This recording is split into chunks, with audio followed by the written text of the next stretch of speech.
Salam menyan, salam sehat, menyaners dari seluruh penjuru nagari. Kembali lagi kita di series ke 122. Ini harusnya suaraku aman ya, aku belum ke earphone.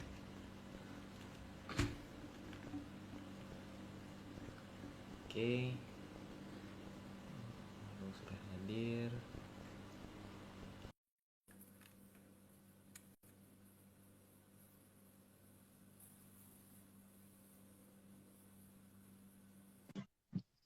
Halo Bapak Aryo. Wih, halo. Dengar Aduh, suaraku nggak? Aku pakai headset. Kalau pakai aman, headset aman. aman ya? Biasanya gemar Aman, kan? aman. Ya wes, gini aja ya. Ya, siap. Belum Ini, ganti sebelah. gak apa-apa. Kita nggak ada yang tahu sebenarnya. Oke, ini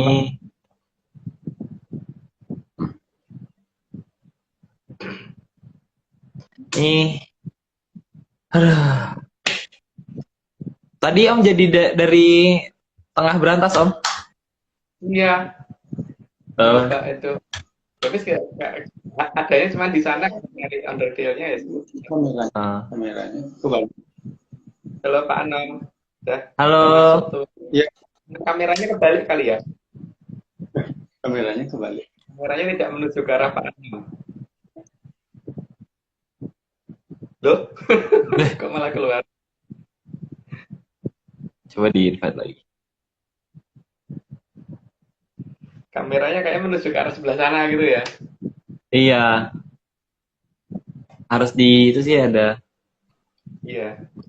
ada ini, ada tanda apa sih yang begini itu. Nah, Ada. tadi udah tadi.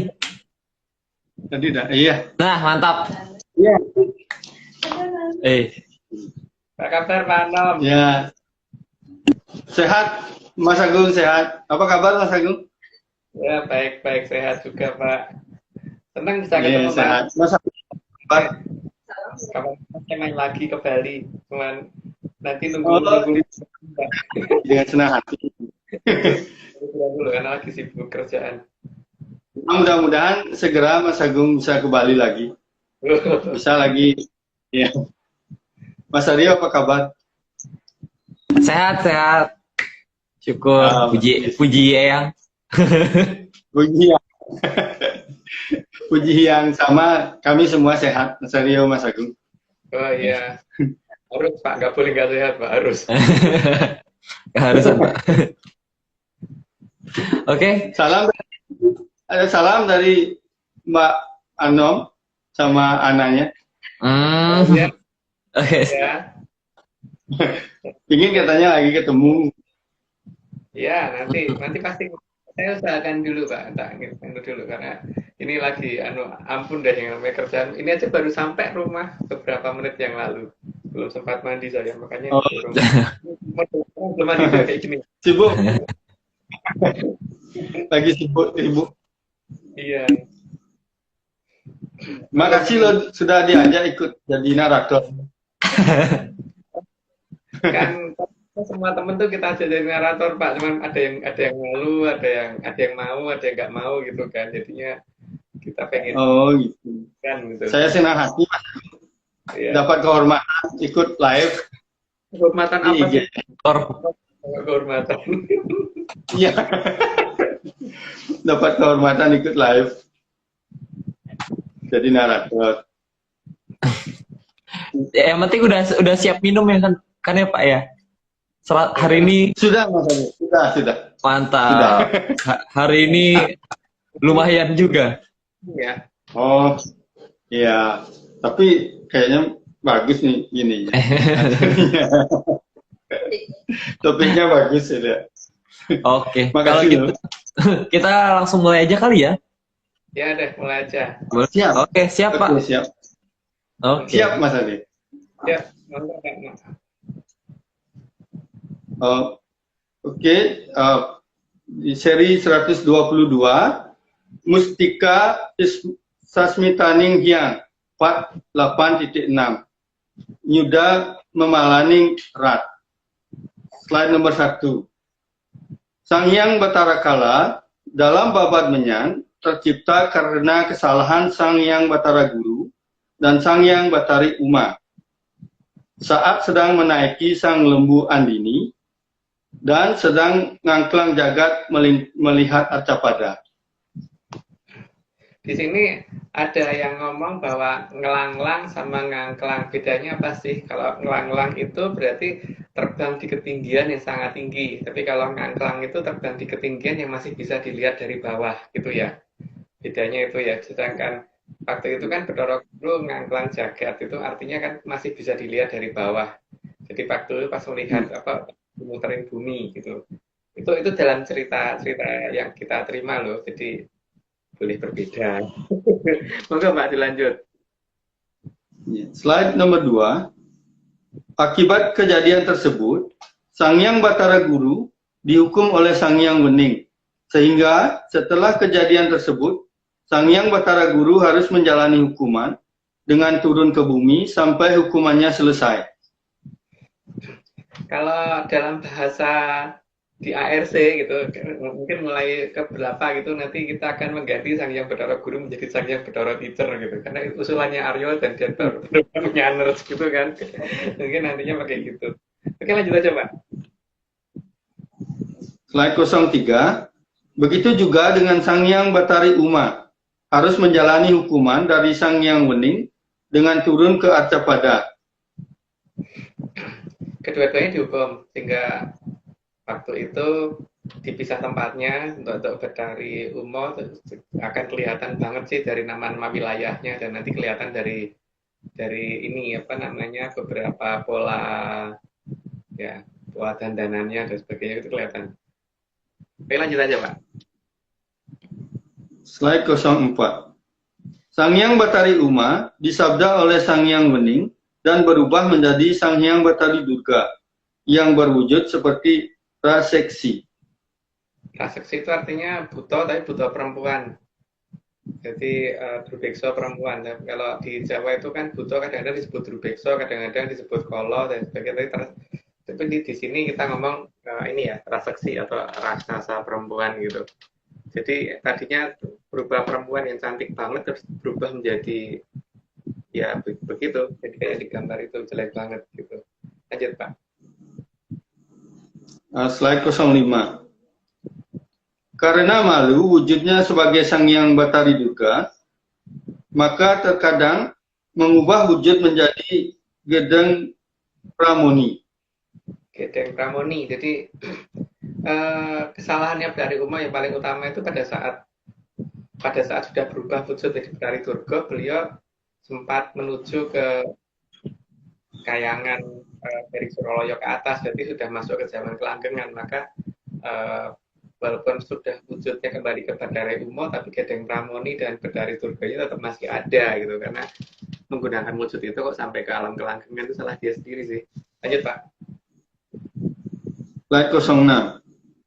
Karena tadinya wujud Sang Hyang Batari Uma adalah wujud perempuan yang sangat cantik, yang lalu berubah menjadi praseksi. Maka saat turun di Arcapada, dirinya menutupi seluruh tubuhnya agar tidak dikenal oleh semua manusia di Arcapada. Mungkin hampir kayak pakai jas hujan gitu ya, yang tutupan atas bawah gitu. Tapi yang jelas ini ya, karena wujudnya raseksi, maka dia pasti mempunyai tinggi badan yang juga tidak seperti orang di daerah negara kita gitu. Pasti tingginya melebihi orang-orang di negara kita. Ya dapat dikatakan kayak gigantis gitu. Ya, lepas yang penting tingginya tidak seperti orang di negara kita. Lanjut aja Pak. Slide 07. Saat masa hukuman semakin berkurang, maka mulailah terjadi perubahan wujud kembali secara bertahap. Maka Sang Hyang Batari Durga berpindah tempat makin ke timur utara. Itu nama-nama itu, nama lokasinya sebenarnya bisa dilacak sih, karena di Mandalugiri ada, cuman masalahnya kan tidak cocok untuk dibicarakan di tempat yang sifatnya online seperti ini. Lanjut Pak. Slide 08. Saat berpindah tempat, Sang Hyang Batari Durga juga mengganti namanya agar tidak dikenali oleh manusia. maksudnya tidak dikenali, tapi masalahnya kan di alam raya itu ada yang namanya Bathara Panyarian, ya, sehingga apapun yang ada di alam raya ini bisa ditanyakan ke Sang Hyang Panyarian kan, dulu pernah terjadi apa gitu. Jadi tetap aja ketahuan. Lanjut Pak. Slide 09. Selain berubah wujud dan namanya yang seiring dengan berkurangnya hukuman, Sang Hyang Bathari Durga juga mengubah pola pakaiannya secara bertahap, disesuaikan dengan bagian dirinya yang selama ini menutupi identitasnya yang masih berupa raseksi. Ya ketika matanya masih mata buta itu matanya belok gede, dan itu ya pasti apa yang harus ditutupi kan kita harus mengerti. Terus ketika masih ada siungnya, apa yang harus ditutupi kan kita juga harusnya mengerti. Ketika rambutnya tadinya bagus terus kemudian jadi gimbal seperti raseksi, seperti buto gitu kan, apa yang harus tutupin kita harusnya tahu gitu. Jadi mungkin ya seperti itulah, tapi kan saya nggak bisa ngasih penggambaran secara detail karena saya bukan orang yang ahli menggambar gitu. Ayo Pak. Slide ke-10. Akibatnya banyak terjadi pergantian kostum pakaian yang digunakan oleh Sang Hyang Bathari Durga.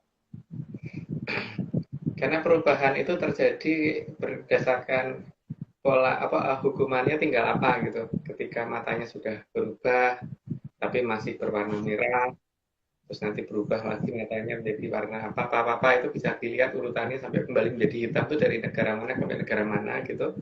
Terus ketika rambutnya dari gimbal menjadi rambut bagus lagi tuh dari negara mana sampai negara mana juga akan kelihatan. Terus ketika masih punya siung dan bagaimana itu akan kelihatan lah. Lanjut Pak.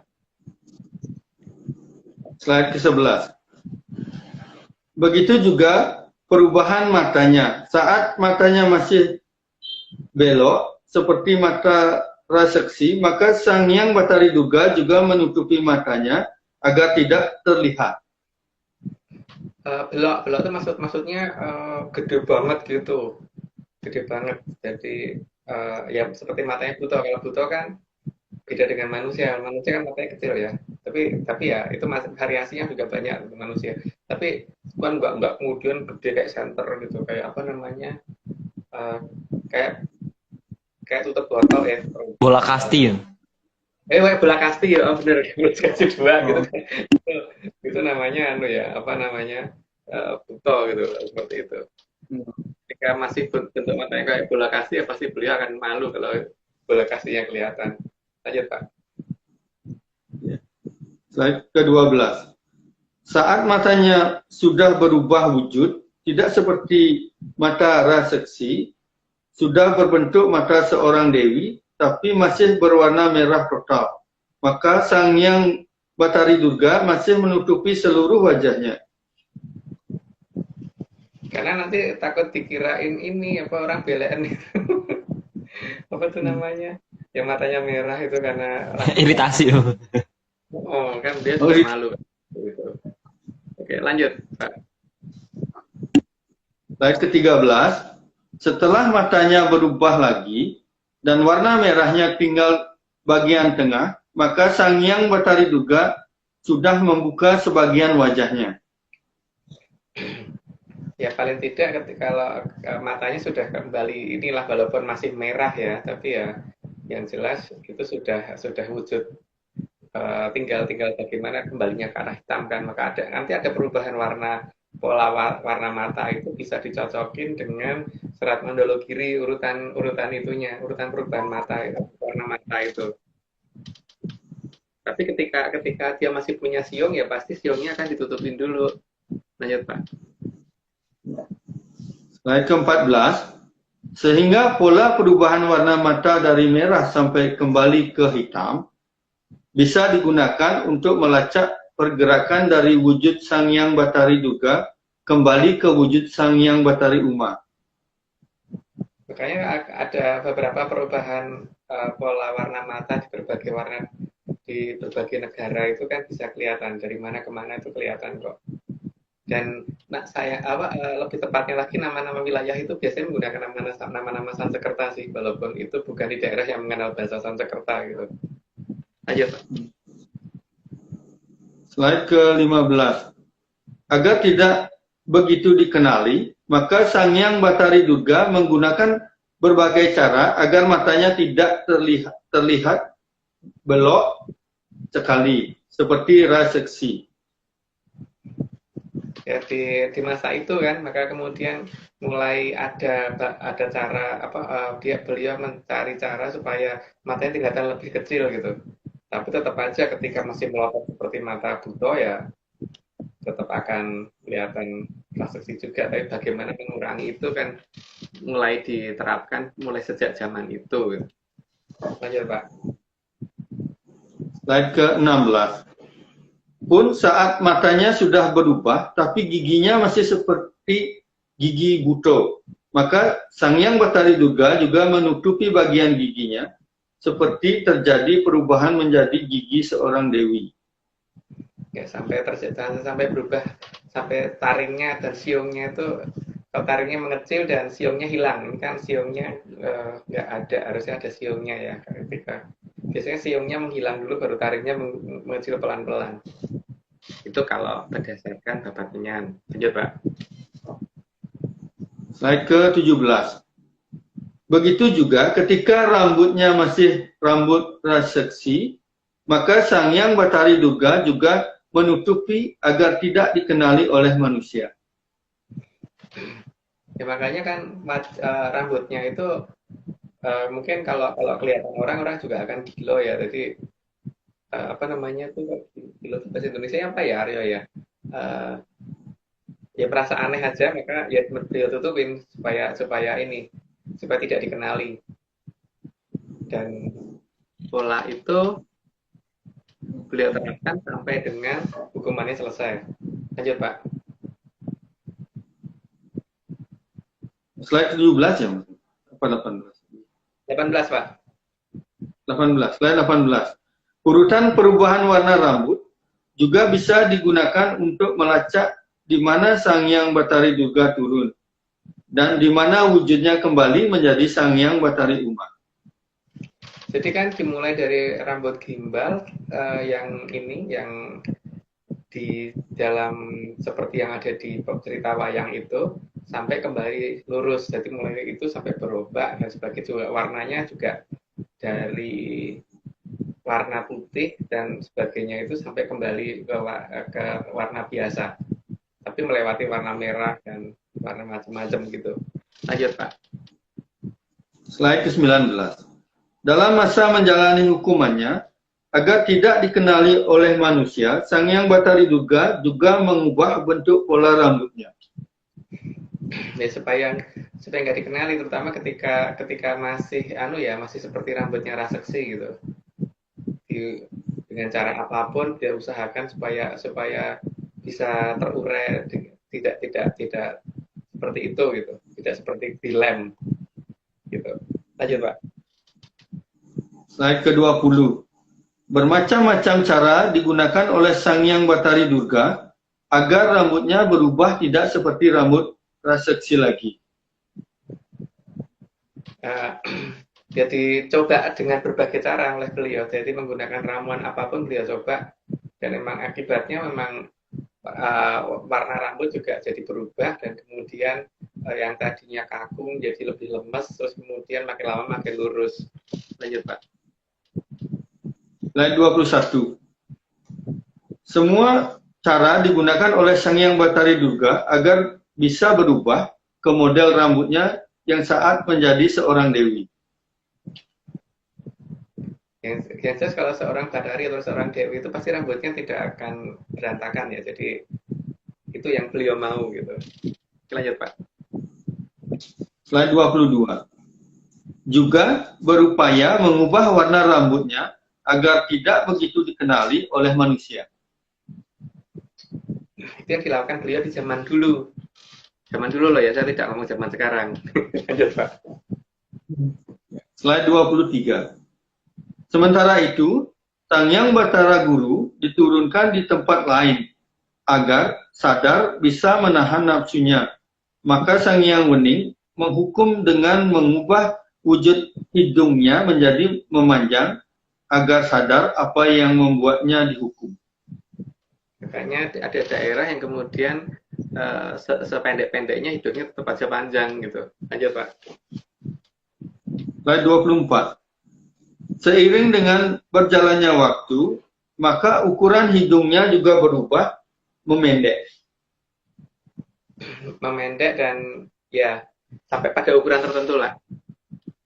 Tapi tetap aja ini. Tapi ya sebagai seorang rasekso juga, jadi seharusnya badannya tinggi besar juga ya Pak ya. Jadi tidak ini karena kita susah nyari gambarnya aja, maka kita ada seperti itu. Lanjut Pak. Slide 25. Ukuran tubuhnya yang seukuran Drubiksa juga secara bertahap berubah sesuai dengan pengampunan dari Sang Hyang Wuni.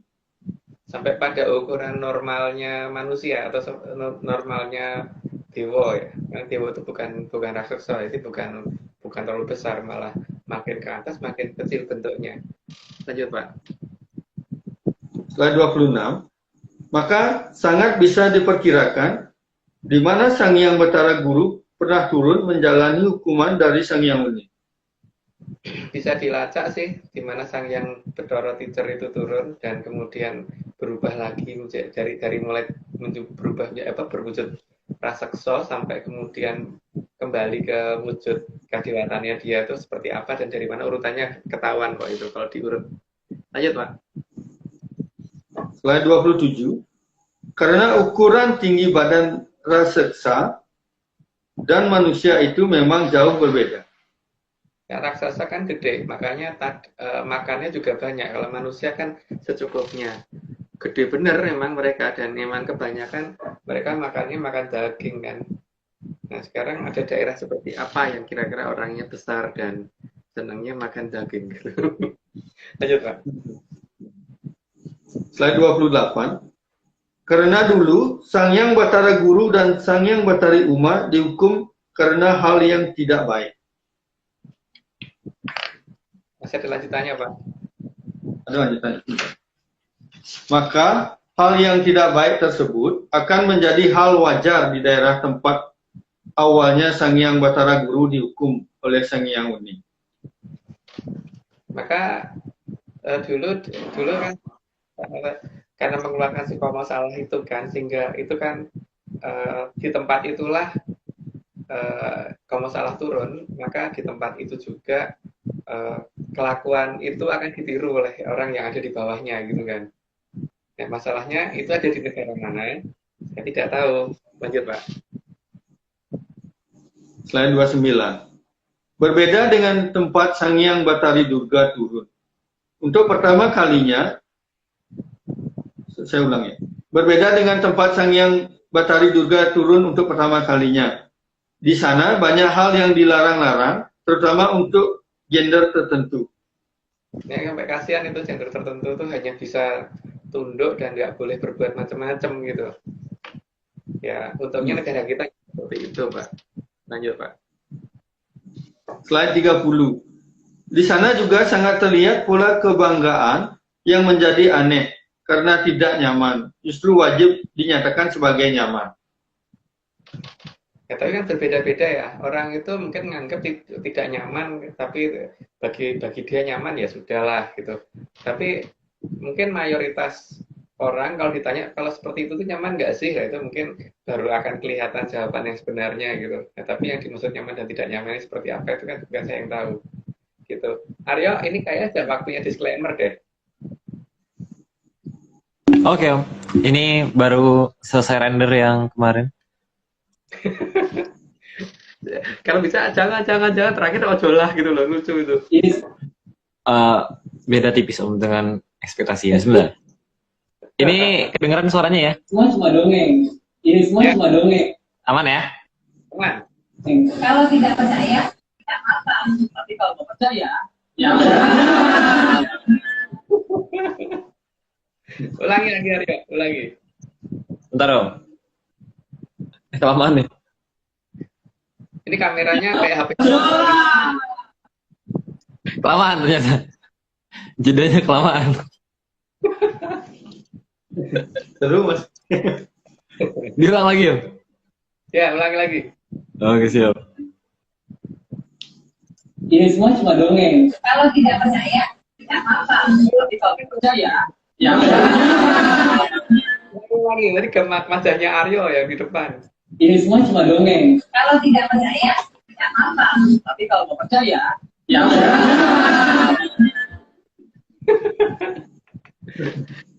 Oke, Ya. nanti yang lucu tuh ojolahnya terakhir, ayo jangan terus ojolah terakhir gitu loh. Siap. Siap, diusahakan habis ini. Oke. Oke. Kalau Oke. gitu, saya lanjut Pak. 31, Pak. Baik, slide 31 ya. Iya. Slide ke-31, kondisi awal dari Sangyang Batari Duga yang menghindar dari aktivitas yang berujung pada larangan-larangan. Juga bisa dijadikan patokan di mana Sangyang Batari Duga pernah ada di Acapada ini. Ya itu bisa diurut kok. Jadi di mana larangan-larangan terjadi paling banyak terhadap Betari Durga. Itu kelihatan. Jadi akan kelihatan banget pembatasannya sampai nggak berkutik gitu. Dan dari warna pakaian juga kelihatan sih sebenarnya. Lanjut Pak. Slide 32. Karena Sangyang Batara Kala sudah terlanjur ada dan ada kesalahan dari para dewa yang berusaha menghancurkannya saat masih seukuran Sangyang Guna. Maka Sangyang Batara Kala menjadi tidak bisa mati dan berwujud sangat besar. Jadi kekuatan dipakai untuk menghancurkan Dorokala waktu itu karena Dorokala waktu lahir itu masih waktu ada pertama kali kan tidak langsung besar, jadi besar dan kesalahan dari Kadewatan adalah berusaha menghancurkan ketika masih kecil. Padahal ketika masih kecil itu adalah perwujudan dari Kadewatan yang lebih tinggi gitu kan. Itu yang jadi masalah. Dari pihak Kadewatan juga ada kesalahan di bagian itu. Sehingga akhirnya malah tidak bisa dibasmi. Lanjut Pak. Slide 33. Sangyang Batara Kala juga tidak pernah kenyang, maka sangat menjadi memalaning jagat. Nah, ciri-cirinya Betara Kala itu paling gampang bisa dilihat dari apa yang sering dipaksakan oleh beliau karena namanya Buto itu kan yang ada terus pemaksaan, nakut-nakuti, namanya memedi kan, nakut-nakuti dan ya pokoknya bahkan ya gimana ya yang namanya Buto ya selain nakut-nakuti terus kemudian ya maksa-maksain terus juga banyak hal yang kalau kita perhatikan seperti ngomong pihak lain melakukan pengorbanan tapi di pihak dia sendiri pengorbanan itu justru jelas-jelas ada gitu kan. Ya pokoknya bersifat kebutuhan lah. Jadi ya mungkin kita tidak bisa jelasin. Bingung juga sih. Sifatnya kebutuhan pokoknya. Intinya itu. Ya dan kok yang lain harus salah gitu kan. Iya. Jadi sifat kebutuhan. Oke, kita lanjut dulu 34. Lanjut.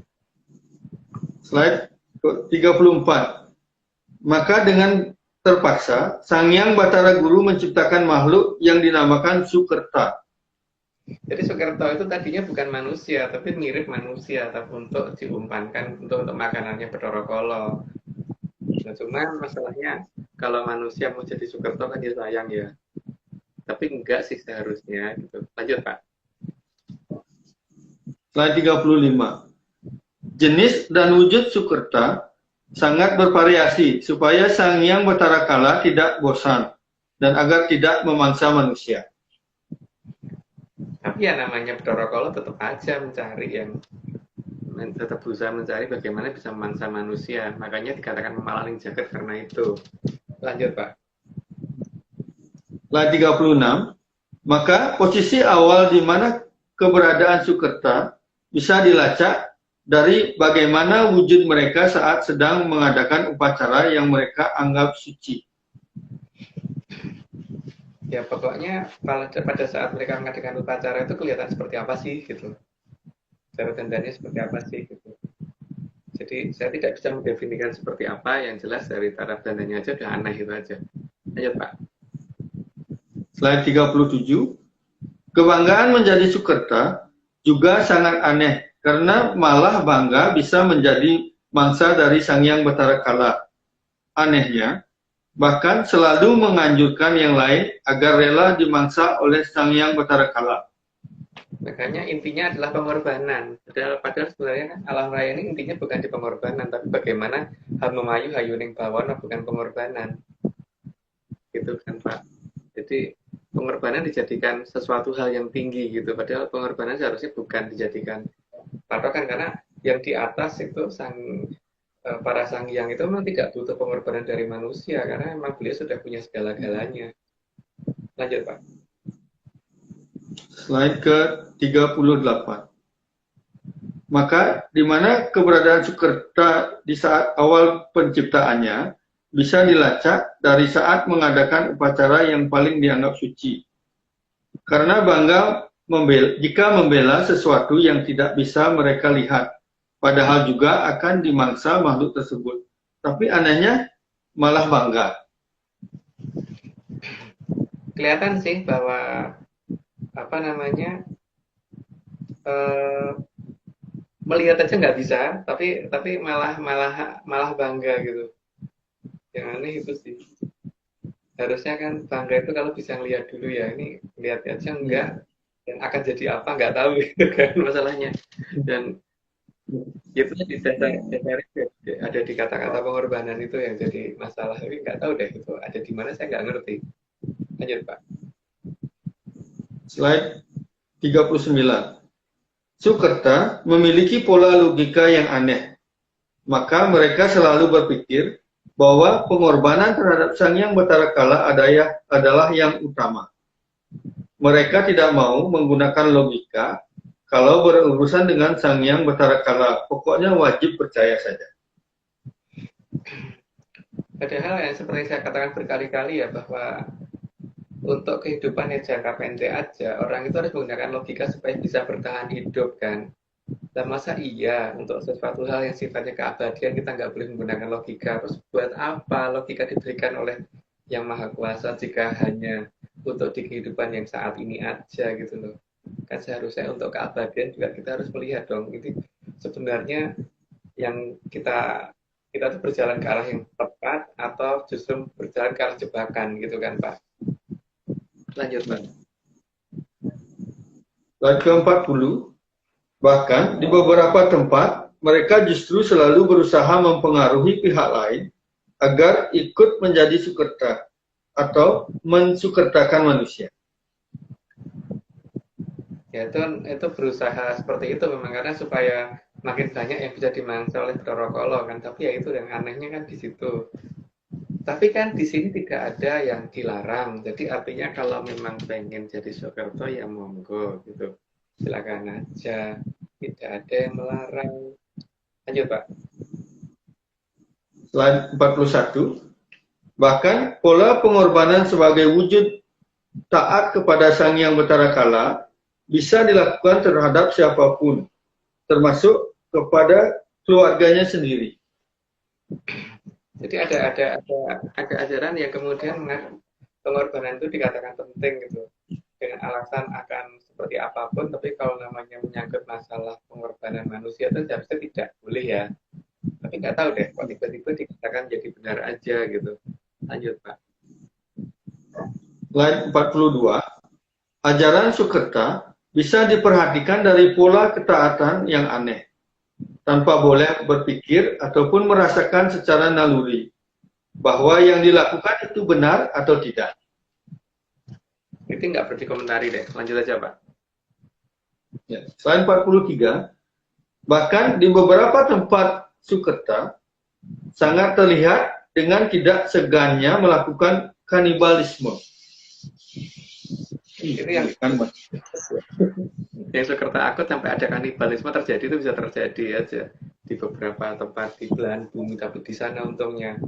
Bahkan dulu pernah ada seorang presiden di negara lain, di jauh di sana. Itu pada saat beliau berhasil dikalahkan di kudeta, itu di lemari esnya masih ada tangan orang dan sebagainya gitu katanya. Gitu kan, benar-benar kanibal ya yang seperti itu. Dan itu dulu pernah ada gitu ya jelas, tapi bukan di negara ini yang jelas. Lanjut Pak. Lain 44.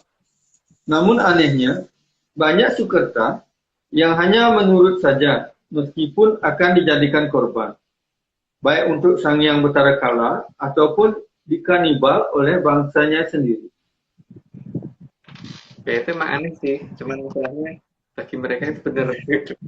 Lanjut Pak. Selain 45, jadi bagi Sukerta, logika adalah hal yang tidak boleh digunakan saat berhadapan dengan Sang Hyang Betara Kala. Ya, begitulah. Jadi pola dasar ketakutan yang dipakai. Jadi pokoknya gini nanti masuk tempat sampah. Kalau gini berarti masuk tempat sampah. Kalau gini berarti masuk tempat sampah gitu. Kalau logikanya cuma begitu. Lanjut Pak. Selain 46, jadi sepintar apapun, asalkan sudah berhadapan dengan Sang Hyang Betara Kala, maka semua harus dianggap benar dan tidak boleh dilogika. Atau kalaupun dilogika, harus hanya benarnya saja yang dicari. Jadi tidak boleh mencari kesalahan dari Sang Hyang Betara Kala sama sekali. Tapi mencari kesalahan dari yang lain tuh dicari-cari banget.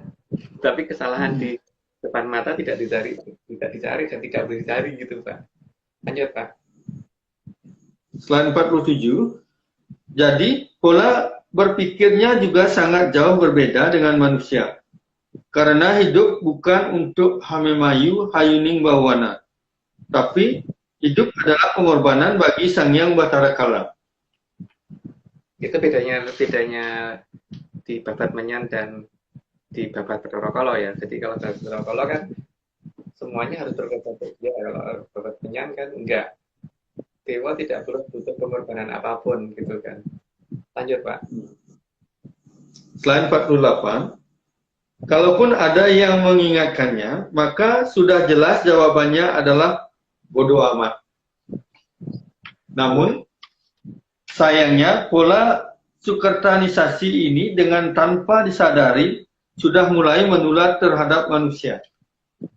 Ya tapi kan boleh aja toh Pak orang mau ketularan dan tidak gitu. Cuman bagi yang tidak mau ya mulai harus berhati-hati dan mulai menggunakan logika yang benar bahwa ini kira-kira masuk akal apa enggak sih kalau ada apa namanya tuntunan seperti itu gitu.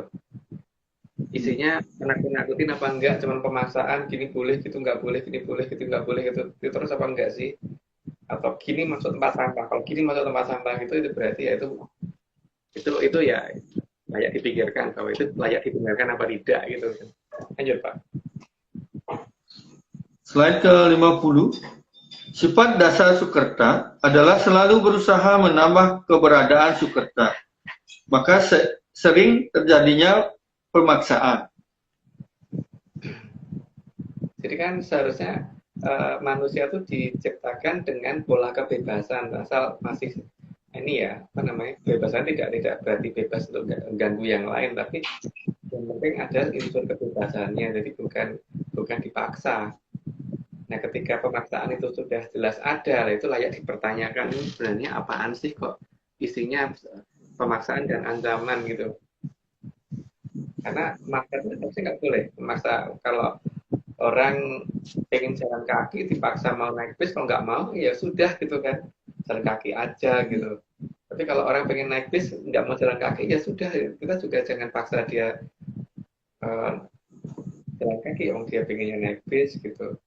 Begitu juga kalau orang pengen berenang pakai jas hujan ya itu kan hanya dia pengen berenang pakai jas hujan ya sono gitu. Walaupun kita mungkin kalau berenang nggak pakai pakaian seperti itu gitu.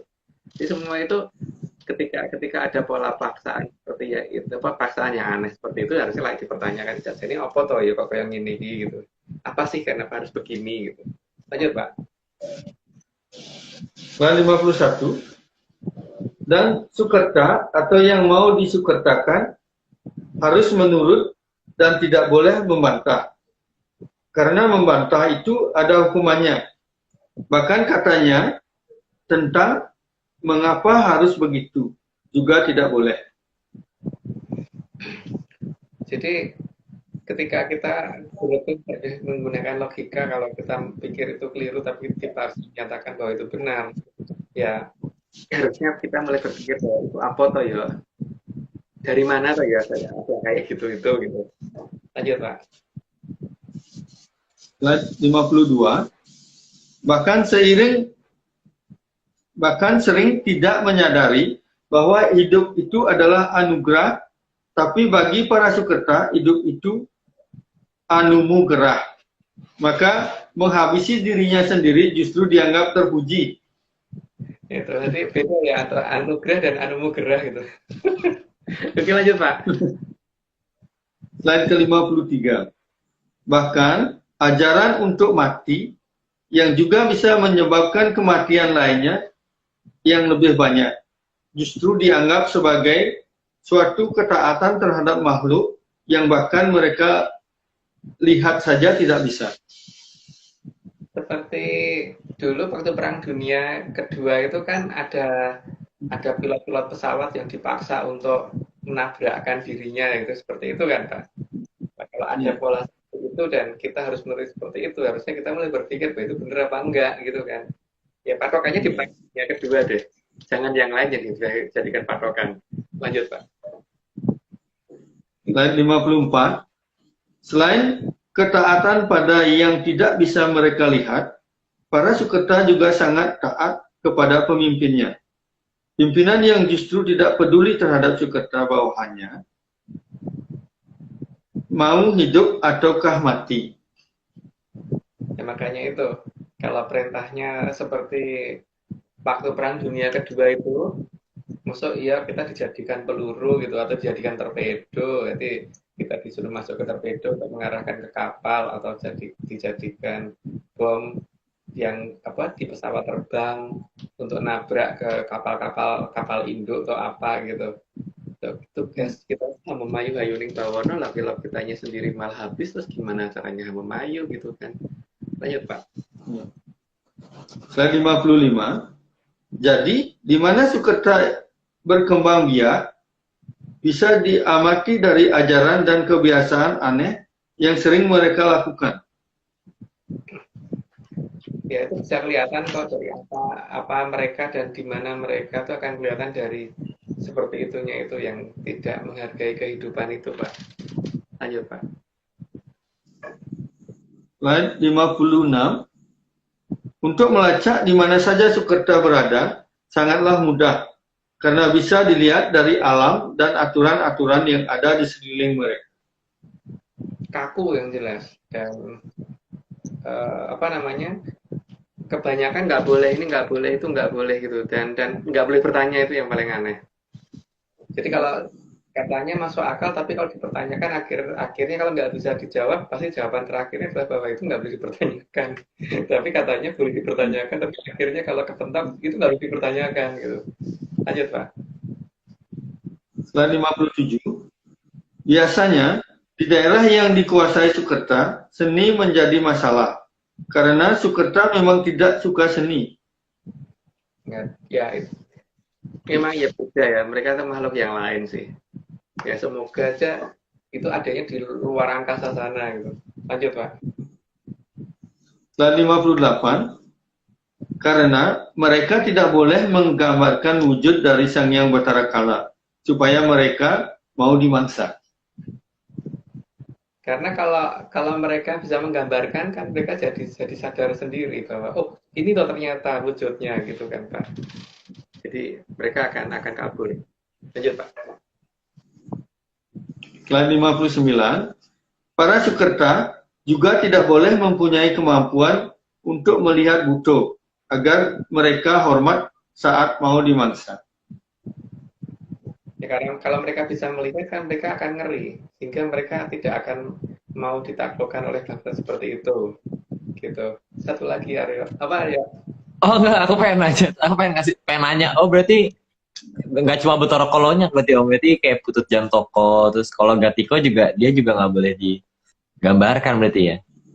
Iya, dan yang paling gawat itu kan kalau Gatiko ya, karena itu kan nama aja dah kolo kok hati marang iko itu kan kolo yang sangat perhatian terhadap kamu gitu kan. Ini yang paling bahaya itu, karena banyak banyak negara dan banyak keluarga yang sebagainya itu yang rusak kan ketika kalau Gatika masuk kan. Kalau Songgi nanti kelihatan loh karena dia kan sifatnya berangasan kan. Tapi kalau Gatiko itu yang dipermainkan perasaan soalnya. Oke lanjut dulu aja ya Aryo. Oke. Oke, siap. Slide 60, Sukerta juga tidak boleh mengadakan kontak dengan leluhurnya karena mereka beranggapan bahwa Buddha dan leluhur itu susah dibedakan.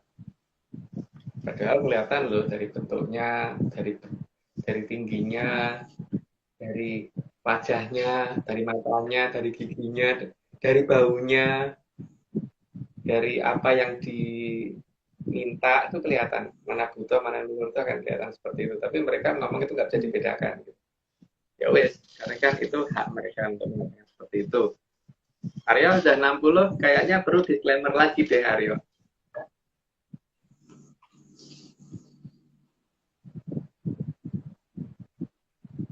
Masih disclaimer yang mana? Yang ada Pak Anom aja. Yang ada Pak Yang Anom. ada Pak Anom itu, oh di sini, Sanur. Yang di Semua sana. cuma dongeng. Kalau nggak percaya ya nggak apa-apa. Di Sanur, oh ya Sanur ada. Yang di Sanur dua-duanya. Oke. Oke. Nah, nih atau Q sekalian. Gimana caranya?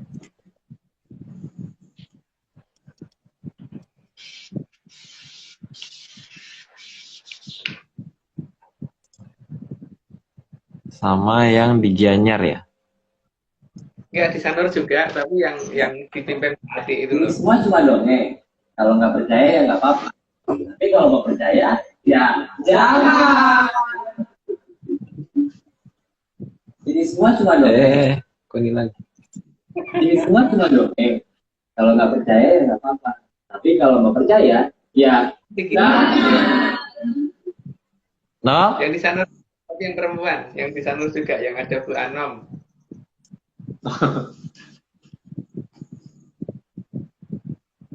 Bentar. Hilang. Bentar.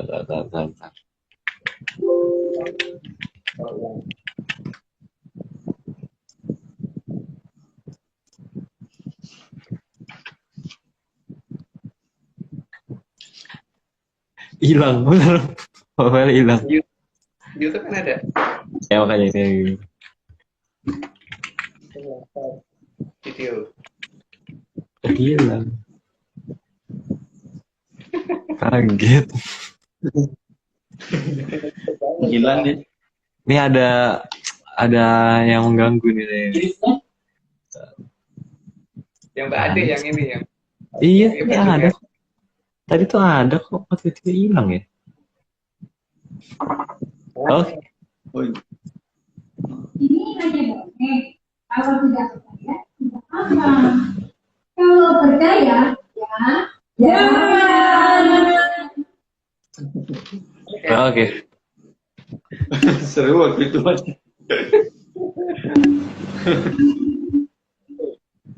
Oke, kita lanjutkan. Ya. Slide 56 61 Pak. untuk kenapa? 61. 61. Oh, 61, sebentar. Oh ya, salah. Slide 61. Mereka tidak diajarkan cara membedakan antara makhluk 0, dengan para Buddha atau dengan dewa. Jadi tataran kehidupan tuh mereka nggak dikenalkan, dianggap semuanya itu sama gitu, antara makhluk terendah sampai makhluk yang tertinggi gitu kan. Itu semuanya harusnya ada perbedaannya, cuman nggak tahu kok dikatakan semuanya sama. Tapi ngelihat aja belum itu udah ngomong sama. Lanjut Pak. Dan 62, bahkan makhluk 0, terkadang menjadi sesuatu yang dianggap hebat. Sehingga untuk menggunakannya, mereka harus berunding dan membuat perjanjian dulu. Padahal makhluk 0, itu makhluk yang berlogika sangat rendah. Jadi kan sungguh sangat lucu ya ketika kita ngomong bahwa kalau ketemu makhluk seperti itu ntar harus ngadakan perjanjian dan sebagainya. Gimana mungkin bisa ngadakan perjanjian tuh makhluk begonya amit-amit, diajak ngomong aja susah, dan ya memang mereka nggak bisa ngadakan perjanjian, mau diajak ngobrol aja bingung, mau di mandi aja mereka harus diajarin, gimana mau ngajak berunding gitu. Harusnya kan dengan makhluk seperti itu tuh yang ada bukan ya kita ngajak berunding, tapi malah ngajarin mereka gitu kan. Tapi ya itu bagi mereka kalau ketemu hal seperti itu harus berunding. Lucu sih. Lanjut Pak. Mas Agung, kalau dengan Buddha itu ada perjanjian, Mas? Dengan Kenapa, para Buddha. Kalau biasanya dengan para Buddha itu ada yang melakukan perjanjian itu enggak?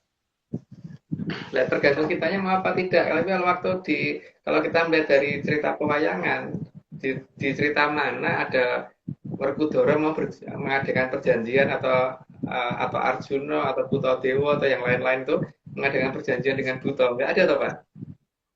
Yang ada Buta ya dilawan gitu kan, bukan disenyumin. Oh iya. Gitu Pak. Oh, iya. Terima kasih Mas. Slide 63. Sukerta ada berbagai tingkatan dan tiap tingkatan mempunyai tingkat berbahaya yang berbeda-beda. Karena ada yang pinter, ada yang lumayan pinter, tapi itu tadi tetap aja ketika mereka pinter di titik itu dia nggak mau berpikir gitu. Ada satu titik di mana itu kelihatan salah, tapi mereka nggak mau berpikir di situ. Harus percaya. Lanjut Pak. Slide 64. Sukerta jenis ini adalah sukerta yang hanya bisa menjadi korban karena hanya bisa menurut saja. Ya karena nggak boleh berpikir, dia hanya bisa menurut aja. Lanjut Pak. Slide 65. Keberadaan Sukerta yang makin lama semakin banyak sudah diperkirakan oleh Sang Hyang Betara Wisnu dan dikhawatirkan akan bercampur dengan manusia. Tapi sebenarnya terpakan kelihatan bedanya sih. Tapi ya itu, ketika manusia terus kemudian nggak mau menggunakan logika, ya jadi susah dibedakan. Karena kita diberi logika yang lebih dibandingkan Sukerta, makanya seharusnya kita gunakan. Lanjut Pak. Slide 66. Sesuai dugaan dari Sang Hyang Betara Wisnu, akan ada zaman di mana Sukerta sudah bercampur menjadi manusia dan menjadikan zaman di mana hukum adalah panglima. Maka zaman aneh tersebut dikatakan sebagai zaman kala bendu. Bendu itu artinya hukum ya. Jadi zaman kala bendu itu zaman di mana hukum adalah yang utama, dan itu ada dalam jalan jangka para leluhur kita gitu loh. Jadi itu ada di zaman kapan aku nggak tahu, tapi yang jelas yang dikatakan zaman kala bendu adalah zaman di mana hukum adalah posisi tertinggi. Jadi hukuman ya posisi tertinggi, hukum bukan masalah yang penting hukum. Lanjut Pak. Slide 67. Sehingga bagi manusia yang berkecampuran darah Sukerta, Sang Hyang Betara Wisnu memberikan cara agar Sukerta tersebut bisa hilang dari manusia, dari diri manusia. Ada banyak cara sih, cuman masalahnya mungkin tidak detail kalau di sini gitu. Lanjut Pak. Slide 68. Maka Sang Hyang Betara Wisnu membuat pakem agar Sukerta bisa meninggalkan diri manusia. Ada banyak cara yang digunakan, dan itu mungkin penjelasannya di 1, 2, 3 mungkin lebih lengkap nanti. Lanjut Pak. Slide 69.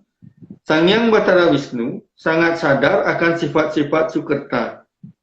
Maka dari dasar sifat-sifat tersebut, Sang Hyang Betara Wisnu membuat sastra pangruatan. Jadi sastra pangrawatan itu bukan malah meminta datangnya Bathara Kala, jadi tidak mungkin ada kata-kata Yo Marojo Joromoyo, itu nggak mungkin. Terus nggak mungkin ngajari Mempolosio, jadi nggak mungkin ya si Mohosio itu nggak mungkin gitu. Ya, tapi kalau ada sastra pangrawatan seperti itu ya nggak tahu ya, karena kalau yang kita punya tidak ada seperti itu. Nanti kalau cokronya beda banget gitu. Lanjut Pak. Slide 70. Bagi Sukerta yang masih belum begitu menyatu antara kemanusiaannya dan kesukertaannya, maka masih bisa dilakukan dengan nyuda makan, nyuda tidur, nyuda segalanya, termasuk memasuki ruangan gelap sampai batas di luar kekuatan Sukerta, sehingga roh Sukerta pergi meninggalkan manusia. Nyuda itu artinya mengurangi ya. Jadi tapi kalau mengurangi doang tidak sampai pada batas di mana Sukertonya nggak kerasan ya tetap aja nggak ini. Tapi harus pada sampai pada di mana Sukertonya pergi gitu. Tapi memang ini tidak mungkin didetailkan di sini. Jadi ini cuman garis besar. Walaupun C123 nanti akan diterangkan lebih lengkap daripada di sini, cuman itu juga cuman garis besar. Karena untuk masalah laku memang tidak mungkin kita detailkan di sini karena kita bukan perguruan. Lanjut, Pak. Slide 71. Pakem meruat diri sendiri dari Sukerta ini dinamakan laku. Tapi pola laku yang seperti ini bukan laku untuk mendapatkan kesaktian, tapi laku untuk menghilangkan Sukerta dari diri manusia. Nanti ini lebih detail di 123. Lanjut aja, Pak. Slide 72. Sementara bagi Sukerta yang lebih parah, yang susah berpisah antara roh Sukerta dan kemanusiaannya, maka diperlukan ruangan khusus. Bahkan, kalau perlu harus dengan paksaan, agar bisa terbebas dari Sukerta. Dan ini butuh waktu yang berbeda-beda antara manusia yang ketempatan Sukerta. Tergantung seberapa parahnya Sukertonya menghinggapi dirinya gitu kan. Jadi ya harus tidak bisa sama antara tiap orang gitu. Mungkin ada yang sama juga, tapi mayoritasnya tidak akan sama. Lanjut, Pak. Slide 73. Bagi yang masih bisa dibina, maka dibina dan dibatasi ruang geraknya sampai lepasnya kesukertaannya. Jadi bukan hanya dibaca-bacain aja ya Pak ya. Jadi meruat itu tidak cuma membaca mandala kiri dan mandala kirinya entah bagaimana saya tidak ngerti ya. Karena mandala kiri yang ada di saya itu beda banget dengan yang ada di luar. Lanjut Pak. Slide 73. Bagi yang masih, slide 74. Bahkan ancaman juga diperlukan agar sifat Sukerta bisa dikurangi atau kalau perlu dihilangkan. Itu nggak berarti kasih penjelasan deh, lanjut aja Pak. Slide 75. Berbagai cara yang harus diterapkan sebisa mungkin agar jiwa Sukerta bisa diminimalkan sekali. Itu juga kayaknya nggak perlu penjelasan deh, lanjut aja Pak. Slide 76. Namun, jika tidak bisa dibina, maka harus dikembalikan ke alam aslinya, di mana Sukerta harus berada. Jadi kalau salah tempat ya berarti dikembalikan. Jadi tugas yang mengembalikan ada, tapi itu tugas dari tataran atas. Lanjut Pak. Slide 77. Bagi Sang Hyang Batara Wisnu, menempatkan kembali ke alamnya Sukerta itu tidak dengan upacara yang ribet. Jadi tidak dengan potong rambutnya atau dengan siraman atau dengan nyebur sungai atau dengan apa, itu bukan begitu ya. Jadi tata caranya sangat-sangat enggak seperti itu, atau mandi kembang kayak, bukan itu tata cara untuk menghilangkan Sukerta. Kalau nggak percaya silahkan, tapi kalau percaya jangan. Lanjut Pak. Slide 78. Jadi menghilangkan Sukerta bukan dengan mengatur gaya rambut atau memotong rambut, meski disertai upacara yang ribet sekalipun. Bukan itu caranya. Makanya kan banyak orang yang setelah mengikuti upacara pangkuatan yang ada malah apes. Karena memang itu bukan gitu upacaranya seharusnya gitu. Karena alam itu sederhana, jika tidak mungkin seribet itu, seharusnya begitu. Dan tidak seperti itu juga biayanya. Karena tidak besar biayanya, karena para sangyang itu memang tidak butuh duit, tidak butuh apa-apa, tidak butuh kembang dan sebagainya, sehingga memang upacara yang diadakan itu seharusnya tidak terlalu susah dan tidak seribet itu dan tidak harus drumimil segitu banyaknya kata-kata gitu juga. Lanjut Pak. Slide 79. Penghilangan sukerta juga bukan dengan upacara siraman, apalagi jika siraman dilakukan oleh pihak lain yang bukan keluarga sendiri. Itu harus hati-hati, jangan sampai upacara itu menjadi berbelok untuk menjadi hal-hal yang tidak betul ya. Jadi karena penghilangan sukerto itu bukan dengan cara seperti itu. Jadi ketika upacara dilakukan itu bisa diarahkan jadi hal yang salah, ya kita harusnya waspada dengan hal-hal seperti itu. Lanjut Pak. Slide 80. Penghilangan sukerta juga bukan dengan membacakan hal-hal yang dianggap bisa mengusir sukerta. Pada dasarnya, sukerta tidak akan pergi dengan cara seperti itu. Ya kalau cuma dibacakan Donald bebek atau dibacakan itu nggak akan pergi Pak. Karena memang ngilangi sukerto itu bukan dengan membacakan sesuatu, tidak. Seberapa panjangnya tetap aja Pak. Yang terjadi nanti setelah selesai dibacain malah orangnya tambah hapus. Karena sukertonya nggak pergi, malah mungkin nambah. Lanjut Pak. Ini kayaknya Pak udah? Ya, Oh, udah. balik. Muter seperti Ya, termuter. 81 Pak. Ya, slide 81. Bagi sukerta, beberapa hal yang dianggap mantra malah akan dianggap seperti didongengin. Yang terjadi malah tidak gaduh dengan kegunaan dari mantra tersebut. Jadi apalagi harus dicermatin dulu apakah mantranya itu benar-benar menghilangkan atau malah ngundang. Makanya hati-hati kalau membaca sesuatu yang artinya kita nggak ngerti gitu ya. Bisa saja yang kita anggap benar itu ternyata sudah dirubah di ribuan tahun yang lalu. Mantra-mantra atau apapun itu gitu. Yang penting kita tuh harus waspada dengan apa yang akan kita baca gitu. Lupa. Slide 82. Apalagi kebanyakan sukerta bisa membaca sendiri. Jadi tidak perlu dibacakan karena hal tersebut tidak akan mengurangi kadar kesukertaannya. Makanya kalau misalkan itu memang mantra yang benar, itu harusnya kan dibaca aja sudah berbahaya. Ini kan dibaca aja nggak apa-apa. Makanya banyak orang yang menerbitkan mandologiri dan sebagainya, tapi kan ternyata mandologirinya beda dengan yang kita punya. Tapi ya nggak tahu mana yang benar, apakah punya saya atau yang di luar. Tapi yang di luar itu kan jelas hampir sama. Tempat kita memang beda sendiri. Lain Pak. Lanjut Pak. Lain. Slide 83. Apalagi Sang Hyang Bathara Kala sudah mengubah semua pakem supaya semuanya mengarah pada kerelaan agar siap dimangsa. Ya, itu tadi karena arahnya arah pengorbanan sih. Lanjut, Pak.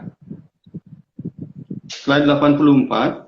Juga karena Sang Hyang Bathara Kala adalah anak dari Sang Hyang Bathara Guru, maka semua penghilangan pakem lama akan terlihat seolah-olah yang palsu itu adalah asli. Jadi yang kadang-kadang ada yang arahnya katanya menghilangi Sukerto atau atom kuat, tapi yang ada malah mengumpankan ke Brarokolo itu loh.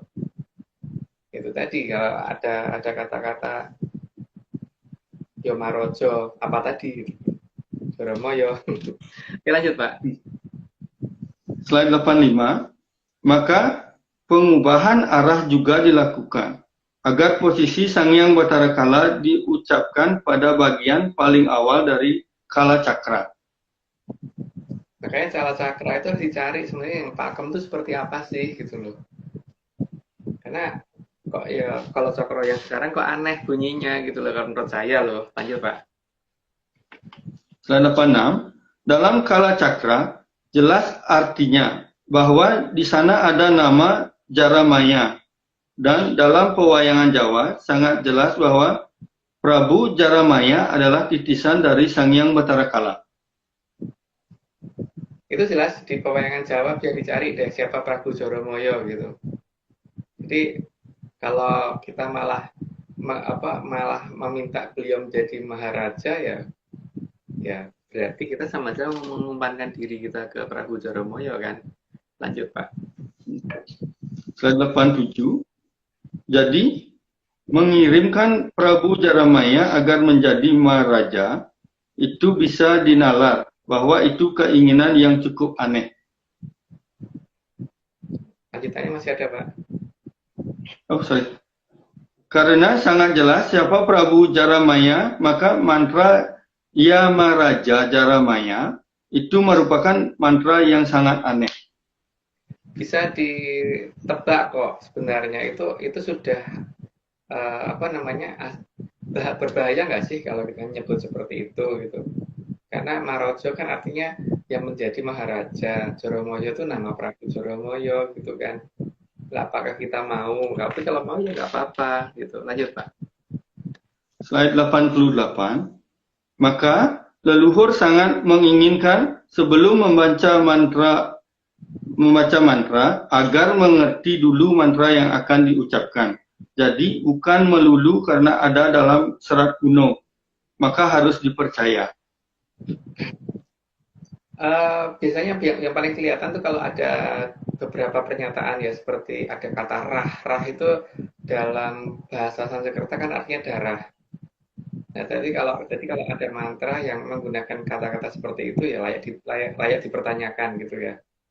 Saya tidak akan mengungkap lebih panjang, tapi ada loh kayaknya yang seperti itu, cuma aku nggak tahu di mana gitu. Lanjut Pak. Slide 89. Karena tahu akan makna dari mantra yang ada juga sangat penting agar tidak dibelokkan ke arti-arti yang lain. Karena kita harus mengerti dulu dalam sekian ratus tahun ini apakah itu masih asli atau tidak gitu kan. Kalau orang boleh ngomong itu asli, tapi paling tidak kita juga boleh ngomong ini nggak asli loh gitu kan. Maka kita juga harus menggunakan logika untuk membaca itu tadi, kira-kira itu masuk akal apa tidak gitu. Ingat loh, soal di Jawa itu ada namanya Prabu Rahwono. Rah itu kan darah Supono itu hutan, darah yang tumpah di hutan gitu. Sekarang ada nggak kata-kata seperti itu dalam apa yang kita baca gitu? Kalau ada, coba diterjemahkan pelan-pelan, karena itu kira-kira mengarah kemana gitu. Jadi hati-hati kalau misalkan membaca sesuatu yang kita tidak tahu artinya. Lanjut Pak. Slide 90. Karena dengan alasan sesuai ilmu pengetahuan bisa jadi malah akan menjauhkan dari ilmu pengetahuan yang sebenarnya. Karena banyak yang seolah-olah itu logis. Karena ingat loh, Sang Hyang Bathara Teacher itu ratuning dewa gitu. Jadi beliau tuh ngerti apa yang akan dilogika manusia. Jadi ya kita juga harus berhati-hati di situ gitu paling tidak. Lanjut Pak. Slide 91. Memang mantra tidak untuk diartikan, tapi salah membaca mantra sama saja kita salah makan tahu atau malah makan cabenya saja. Nah, itu makanya tahu itu penting gitu. Aryo, ini udah 91, perlu disclaimer lagi deh. Serah disclaimer. Oke, siap. Lo. Serah Aryo, disclaimer di mana? Tidak wajib harus hilang. Yang campur-campur kemarin lah. Masih ini. Tamunya. Mana Cal?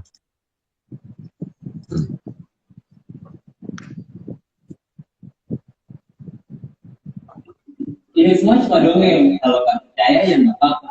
Tapi kalau mau percaya ya jangan.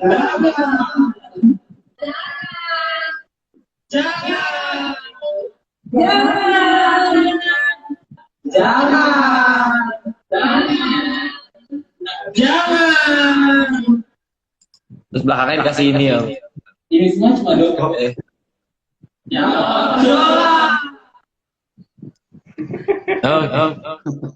Itu dia. Disclaimer.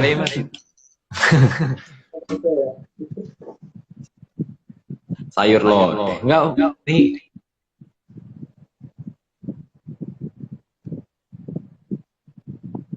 nggak ada suaranya, Aryo. Suaranya hilang. Aryo suaranya hilang. Kemute kali ya. Bukan, salah putus. Aku kira aku ngertiin yang Eko. Oke, lanjut. Oke, siap. Slide 92.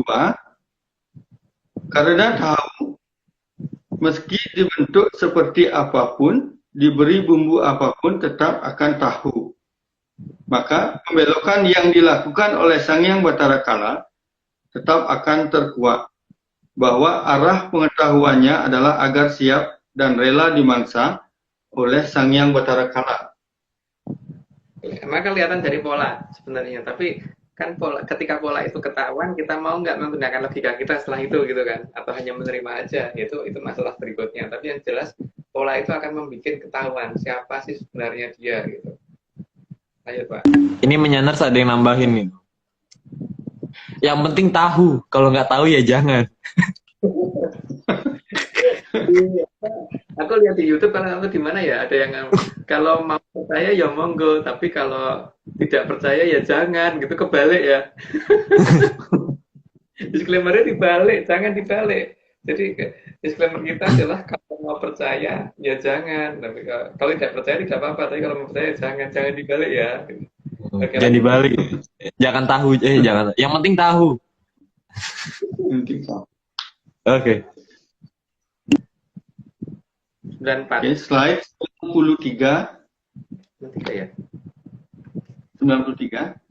Ya. Oke, maka maksud untuk meruat atau membersihkan diri dari sukerta jangan sampai berubah untuk dijadikan hidangan kepada Sang Hyang Batara Kala. Jadi makanya hati-hati dengan sesuatu hal yang kita tidak paham artinya apa gitu. Karena itu sebenarnya mengarah kemana kita harus mengerti dulu.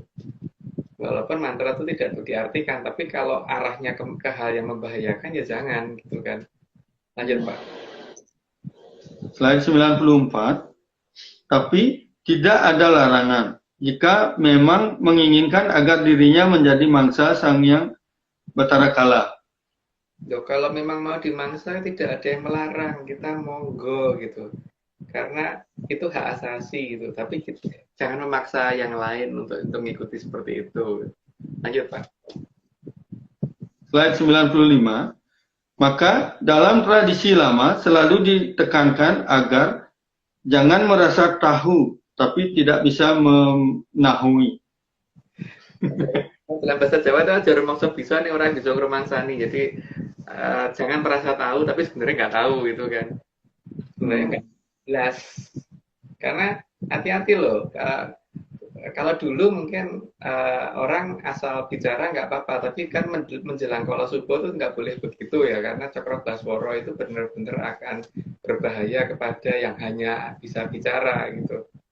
Karena bisa ini ya, apalagi kalau berani mengatakan ada kerajaan besar pernah berperang dengan kerajaan besar lainnya, itu benar-benar akan diincar oleh mereka. Karena apa? Mereka merasa nggak pernah perang kok dituduh berperang.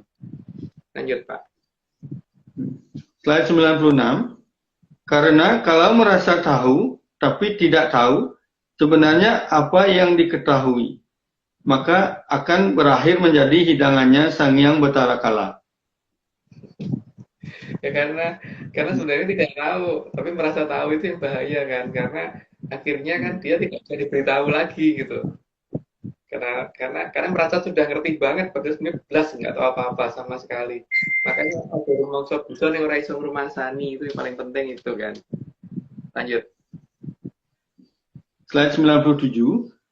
Karena bagi leluhur yang dinamakan Bali Mring Kasedan Jati, itu bukan menjadi hidangan bagi Sang Hyang Batara Kala.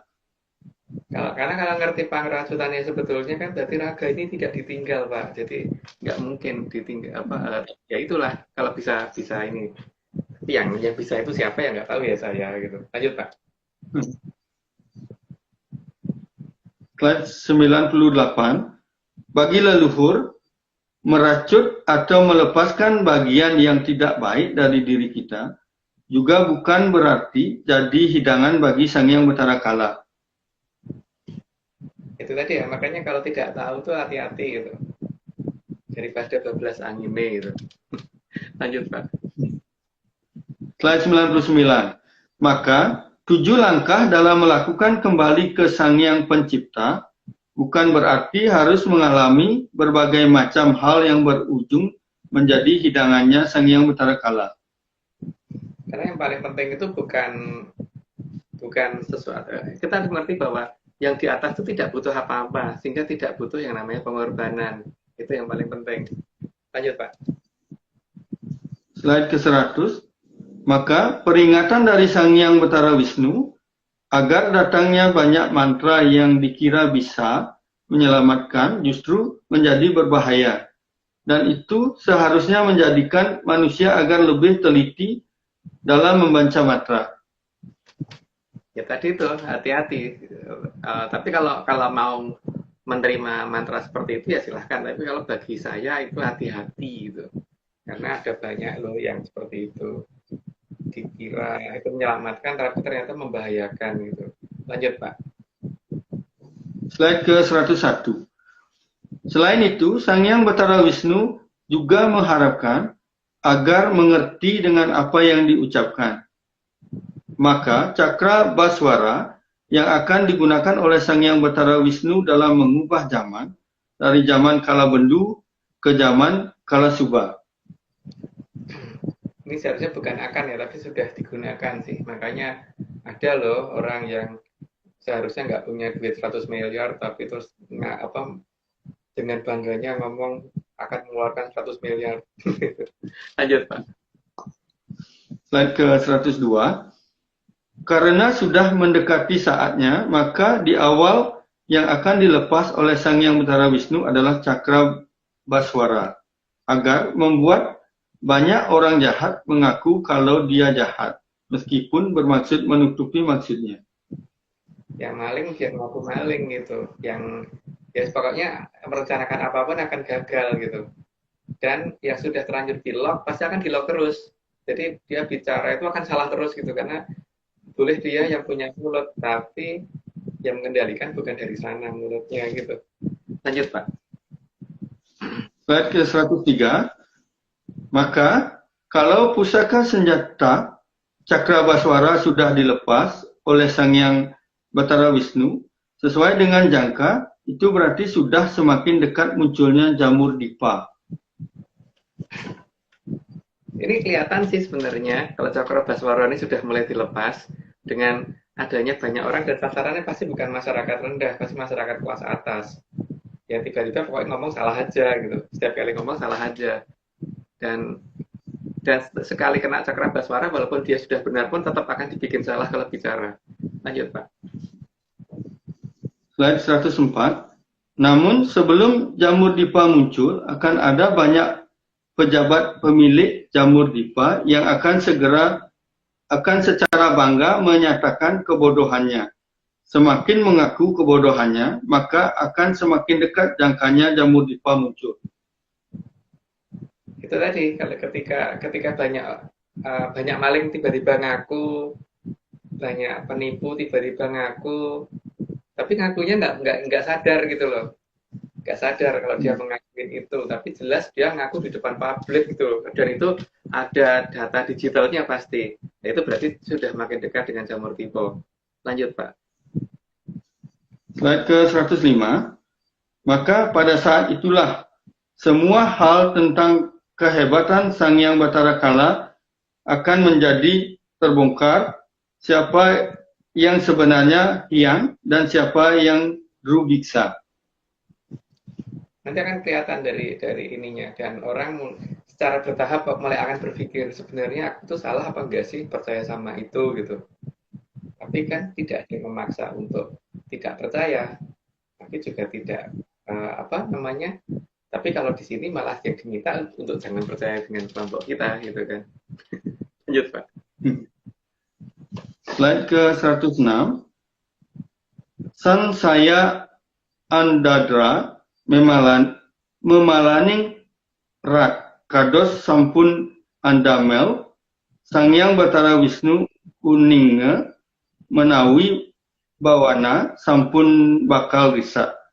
Sang Batara Wisnu sedia tindakaken darmanipun yang kadya asrapipun angin-angin mangsulaken kamulyaning Tribuana. Ya, selesai akhirnya. Tuh, makasih Pak Aryo. Disclaimer terakhir plus disclaimer lengkap dan terima kasih. Terima kasih doa Bapak Aryo gitu. Dan Pak Anom terima kasih. Kok terima kasih. Nih seru nih. Nih Cokro Basworo lagi seru-serunya di Indonesia nih kayaknya ya. Nggak tahu deh. Nggak tahu di semua tempat kayaknya. Lagi seru-serunya. Di semua tempat ada orang yang ngomong itu berhasil menang gini besoknya mundur 1000 kilometer. Gitu kan? Di semua tempat bener-bener. Dan ya pangudal-udal juga udah mulai ngudal-ngudal beneran. Udah mulai kok. Dengan Jadi, jangan didetailkan di sini. Jangan didetailkan di sini. oke, siap. Oke, kalau gitu oh ya, disclaimer. Ya, lengkap aja. Kayak Banyuwangi belum, Pak? Ini semua cuma dongeng. Hilang. Kalau nggak percaya ya nggak apa-apa. Suaraku cempreng banget. Kebablasan ya. Oke. Ini semua cuma dongeng. Kalau nggak percaya ya nggak apa-apa. Tapi kalau nggak percaya, ya jangan. Jogja Aryo, Jogja juga lucu deh. Jogja yang Ini semua salah pencet. Kalau tidak Yang ini kecil sebenarnya. kalau mau percaya, Ulangi. Kecil ini. ini semua hanya dongeng. Kalau tidak percaya, tidak apa-apa. Kalau mau percaya,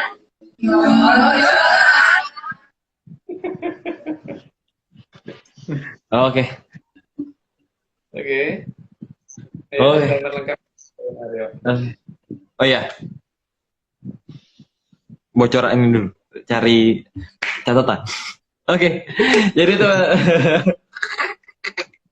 Oke. Jadi disclaimernya, Trimatali Research Center atau ARC tidak pernah menjual jasa untuk berkomunikasi atau bertemu dengan para leluhur dalam bentuk ritual apapun. Waspada terhadap oknum yang mengatasnamakan tim ARC.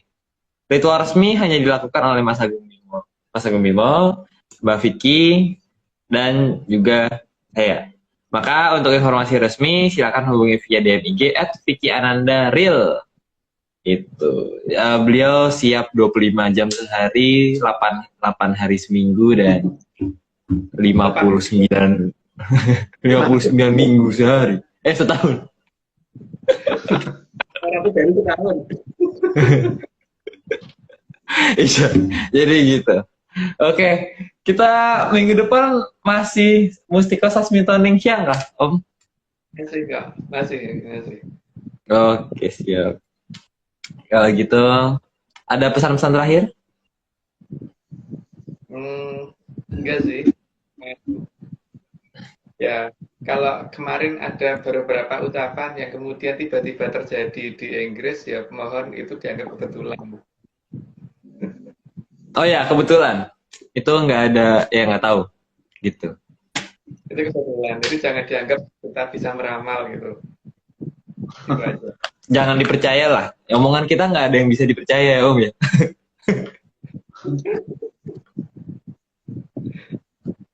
Oke. Kalau dari Pak Anom ada yang mau disampaikan?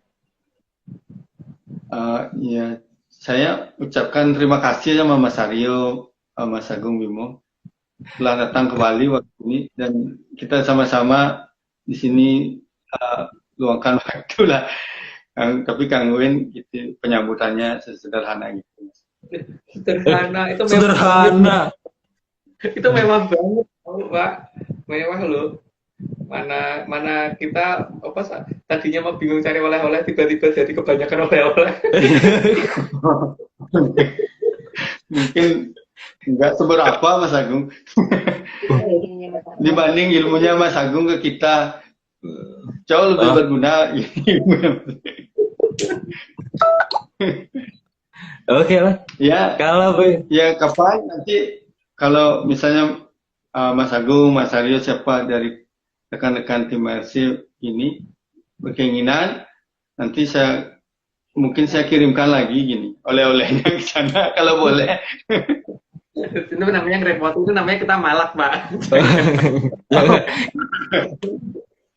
Enggak sama sekali, dengan senang hati Mas Agung. Nggak perlu. Oh, belum. Ya.